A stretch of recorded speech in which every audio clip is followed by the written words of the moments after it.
اگر ہمیں کوئی شخص کہتا ہے کہ شب برات کو اٹھ کے نفل نہ پڑھو، تو بھائی نفل ہم نے پڑھنے اللہ کی رضا کے لیے، ہمیں کسی بندے سے ڈگری لینے کی ضرورت نہیں، نہ تو ہمارے اور رب کے درمیان معاذ اللہ کوئی وسیلہ ہے کہ تو کہے گا تو پڑھیں گے، جب دل کرے گا پڑھیں گے، اور جتنے دل کرے گا پڑھیں گے۔ ہم تو نفل کہہ رہے ہیں اس کو، ہم نے کب کہا ہے ضروری ہے جو عشاء پڑھ کے سو جائے فجر تک سویا رہے، ہم اس کو گناہگار نہیں کہہ رہے، لیکن یہ ضرور کہیں گے کہ گولڈن چانس مس کر دیا اس نے چانس مس کیا ہے، یہ تو اللہ کی رحمت کا موقع تھا۔ حضرت سیدہ عائشہ صدیقہ رضی اللہ تعالی عنہ ارشاد فرماتی ہیں کہ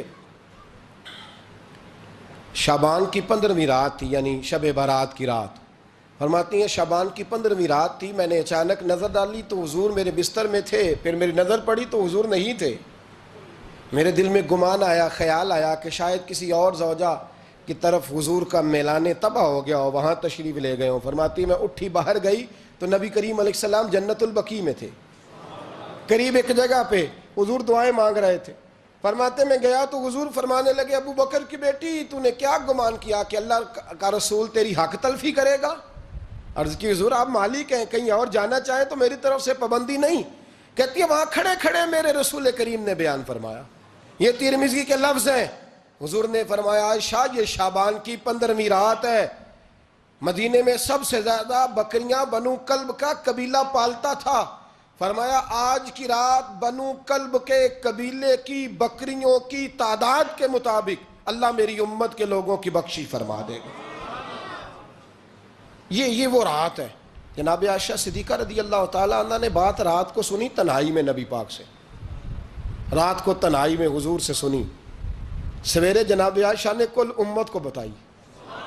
اگر یہ بات اہمیت والی نہ ہوتی تو بی بی صاحبہ آگے روایت کرتی، یہ کتابوں میں آتی، یہ لوگوں کو بتاتی۔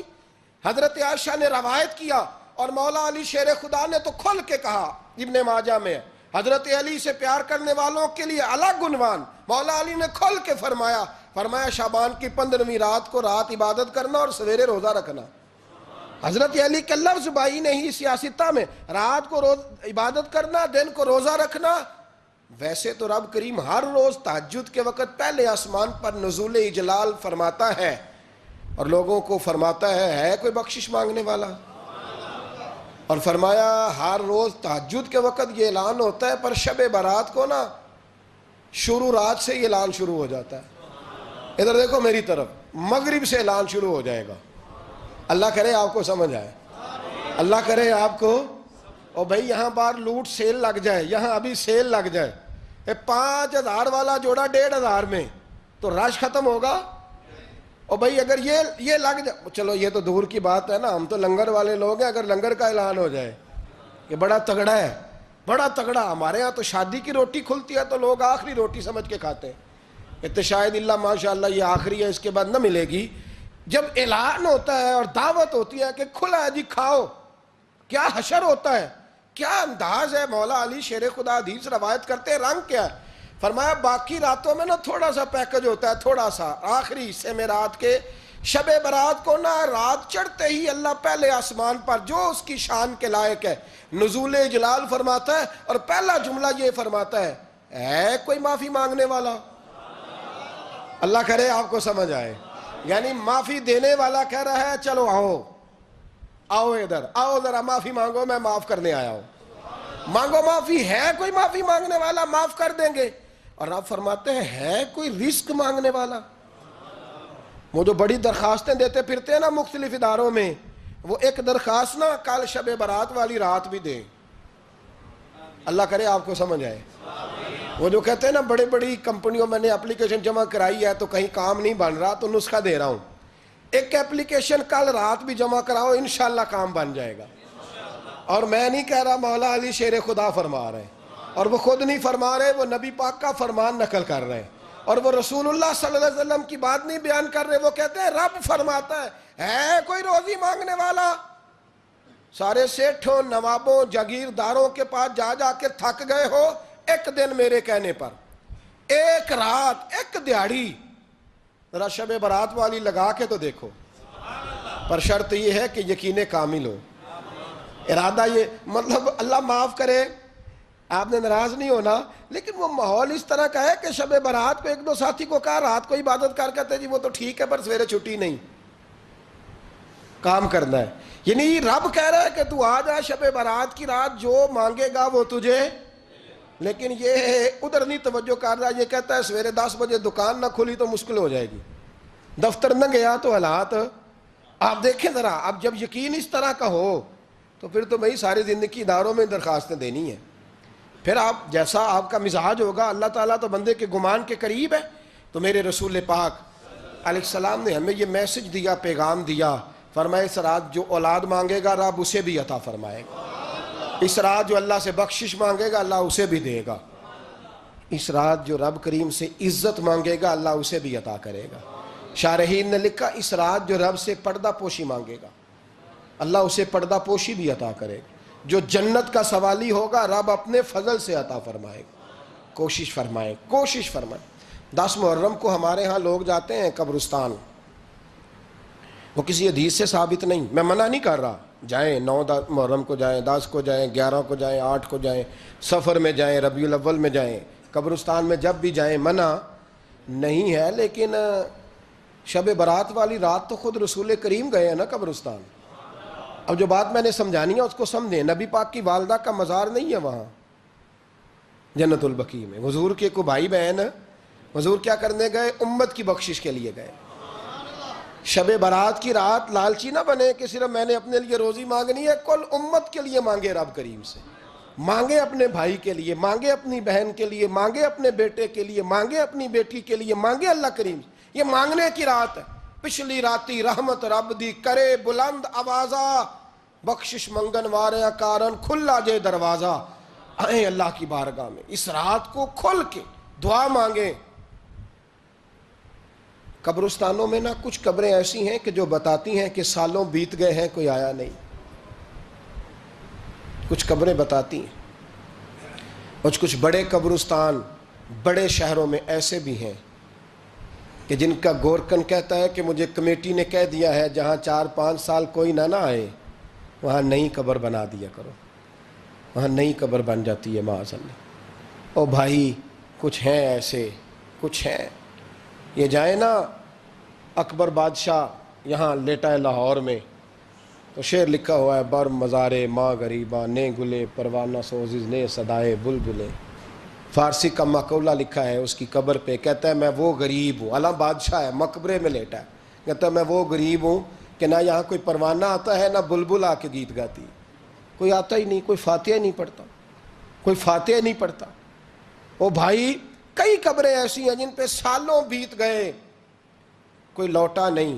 اور مشکات میں حدیث ہے میرے نبی کریم علیہ السلام نے فرمایا جو قبر میں ہوتا ہے وہ تو اس آدمی کی طرح ہے جو دریا میں ڈوب رہا ہے اور وہ انتظار کر رہا ہے کہ میرا بیٹا میرے لیے دعا مانگے، میری بیٹی دعا مانگے. پر بیٹے کو تو 27 سال ہو گئے، ملک سے باہر ہے. کاغذ بنے گے تو ابے کی قبر پہ آئے گا نا، اس کے تو کاغذات ہی نہیں مکمل ہو رہے. وہ بیٹے کو تو مشکل ہے بڑی، وہ تو کاغذات نہیں بن رہے. وہ تو دولت کا مطالبہ پورا ہوگا تو جب ہی وہ کام ہوگا نا. انتظار ہو رہا ہے قبروں میں میرا بیٹا دعا کرے، میرا بھائی دعا کرے. اور اگر بچہ دفن ہے تو وہ کہتا ہے میری ماں دعا کرے، میرا باپ دعا کرے. کوشش کریں شب برات بعد از مغرب یہ رواج پیدا کریں. یہ رسول اللہ کا طریقہ ہے صلی اللہ علیہ وسلم. قبرستان میں جائیں اور جا کر کے وہاں اللہ تبارک و تعالیٰ سے دعا مانگیں کہ یا اللہ جو اس قبرستان میں لیٹے ہیں وہ بھی، اور جو آج تک کلمہ پڑھنے والے دنیا سے گئے وہ بھی، اور جو قیامت تک جائیں گے وہ بھی. اے اللہ تو سب کی بخشش فرما دے.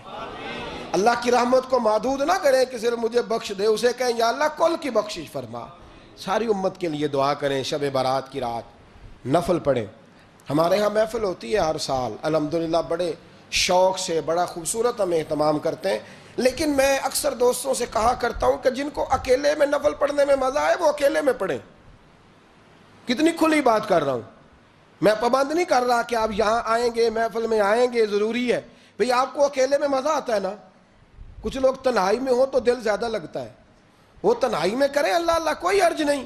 لیکن کچھ ایسے ہیں کہ نعت سنتے ہیں تو دل نرم ہوتا ہے، تقریر سنتے ہیں تو دل نرم ہوتا ہے. تو جن کا اس طرح نرم ہوتا ہے وہ مسجد میں آئے, بات سنیں. کچھ کو سب کے بیچ بیٹھ کے رونا آتا ہے. حضرت سعدی شیرازی فرمایا کرتے تھے کچھ لوگوں کے آنسو مجھے رلا جاتے ہیں. فرماتے ہیں کچھ کی آنکھیں دیکھ کے رو پڑتا ہوں, لہٰذا میں جب بھی ذکر کرتا ہوں محفلوں میں بیٹھ کے کرتا ہوں.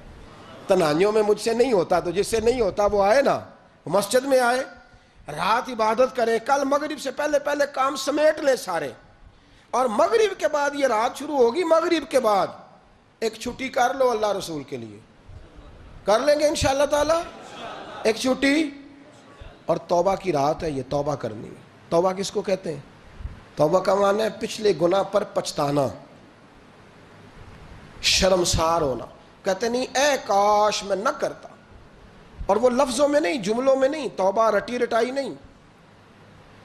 شرمسار ہونا اور آئندہ گناہ نہ کرنے کا پکا ارادہ کرنا, اس کا نام توبہ ہے. دیکھیں اللہ تعالیٰ فضل کرے, میں نے پچھلے سال کہا تھا پھر کہتا ہوں, مسجدوں سے نا شب برات کی رات, شب قدر کی رات چیخوں کی آوازیں آتی ہیں, لوگ اتنا روتے ہیں نا. رونا چاہیے, کم روتے ہیں زیادہ رونا چاہیے. لیکن سوال یہ ہے کہ اتنا زیادہ لوگ شب برات کی رات روتے ہیں, کیا پھر سویرے بددیانتی ختم ہو جاتی ہے؟ جو رات مسجد میں کھل کے رو کے آیا ہے اس کا پروگرام ہے نا کہ اب ملاوٹ کبھی نہیں کرے گا, اب گاہکوں سے جھوٹ کبھی نہیں بولے گا, اب وہ بددیانتی کا معاملہ کبھی نہیں کرے گا. لیکن رات روتا بھی رہے اور سویرے پروگرام یہ ہو کہ میں نے پھر لوگوں کو فریب دینا ہے, داؤ لگانا ہے, تو اس نے توبہ کیا رات کے, یہاں بس یہ ایکٹنگ کر کے لوٹ آیا ہے. یعنی بڑی سجا بنا کر کے سوار کر کے رات توبہ کی. کیا مطلب ہے توبہ کا؟ کہ توبہ آپ نے کی. حضرت حسن بصری سے کسی نے کہا توبہ کیا ہے؟ فرمانے لگے توبہ یہ ہے کہ جس گلی سے رب نے تجھے منع کیا ہے دوبارہ پھر تو اس گلی میں نظر نہ آئے, تو نظر ہی نہ آئے. اور جس جگہ جانے کا رب نے تجھے حکم دیا ہے پھر تو دوبارہ وہاں سے غیر حاضر نہ ہو. اگر یہ پروگرام ہی نہیں, ارادہ ہی نہیں. بچے ایک دو مجھے کہنے لگے کل حضرت صاحب توبہ کے موضوع پر ہم نے گفتگو کرنی ہے, تو کوئی باب بتائے کہاں پہ ہے. کچھ بچے شاگرد ہیں, کچھ مسجدوں میں جمعہ پڑھاتے ہیں. ایک نے مجھ سے کہا, تو میں نے کہا بیٹے پہلے مسجد میں جاؤ, 2 نفل پڑھو, توبہ کرو, توبہ کا ارادہ بناؤ. یہ رسم نہیں ہے. وہ نعت خواں بھی تو توبہ کر لینا جو شب برات کے دن لوگوں کو توبہ کرانے آیا ہے اور 25,000 کا سودا کر کے آیا ہے. تو آج اس کام سے تو توبہ کرنا, یہ نوٹ پھکوانے سے تو توبہ کرنا. یہ رسم ہے. ساری رات توبہ توبہ توبہ توبہ, یہ کیا معنی ہے اس کا؟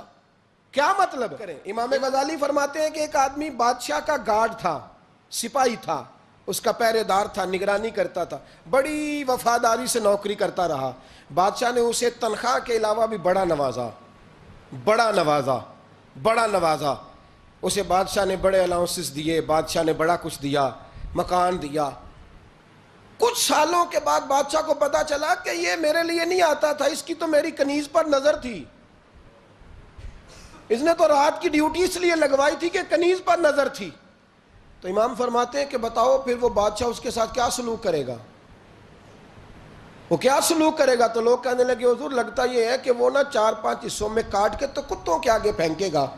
آپ فرمانے لگے میرا رب تو بڑا ہی کریم ہے, وہ تو ایسے نہیں کرتا.